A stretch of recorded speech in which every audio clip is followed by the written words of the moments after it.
बायको म्हणाली आज मैत्रिणीकडे जेवायला जायचं आहे अंजरल्यामध्ये. मग काय आम्ही आलो, मस्त जेवलो मस्त कोळंबी, फिश फ्राय, राईस, करी सर्व काही बनवलं होतं. जेवून मस्त आराम केला आणि आम्ही निघालो देवदर्शनाला. कड्यावरचा गणपती येथे पोहोचलो. तर मंडळी आज आम्ही आलो कड्यावरचा गणपती येथे. मी मनीची मैत्रीण आणि आम्ही सर्वजण.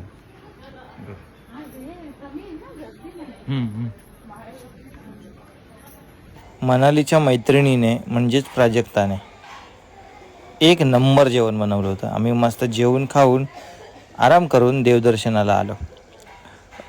खूप दिवसांनी आम्ही मनीच्या मैत्रिणीकडे गेलो होतो, कारण तिच्या लग्नानंतर आम्हाला जायलाच मिळालं नव्हतं.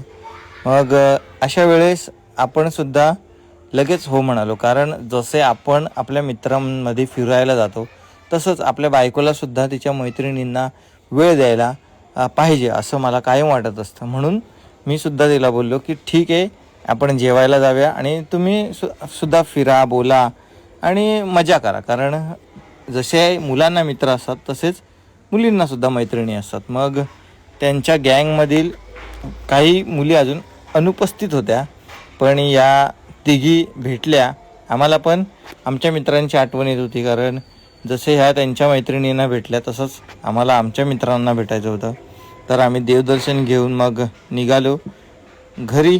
तर मंडळी, आपण सर्वांनी आपल्या मित्रमैत्रिणींना भेटलं पाहिजे, वेळ दिला पाहिजे.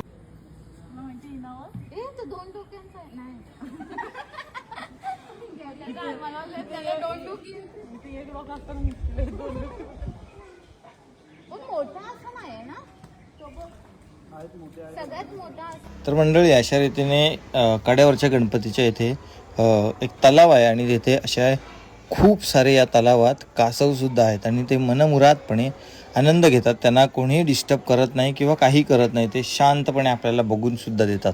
अशा प्रकारे कड्यावरच्या बाप्पाचं दर्शन घेऊन मनीचे आणि तिच्या मैत्रिणींचे फोटोशूट केले. खूप दिवसांनी त्यासुद्धा एकत्र भेटल्या होत्या. आम्हालासुद्धा बरं वाटलं की अशी रियुनियन व्हायला पाहिजे आणि प्रत्येक मित्रमैत्रिणी असं आपल्या आठवणी आणि हे आनंदाचे क्षण एकत्रित घालवले पाहिजेत. तर मंडळी, तुम्हीसुद्धा आपल्या मित्रमैत्रिणींना असे भेटत जा. चॅनलवर नवीन असाल तर फॉलो करा, शेअर करा. धन्यवाद. Bye bye.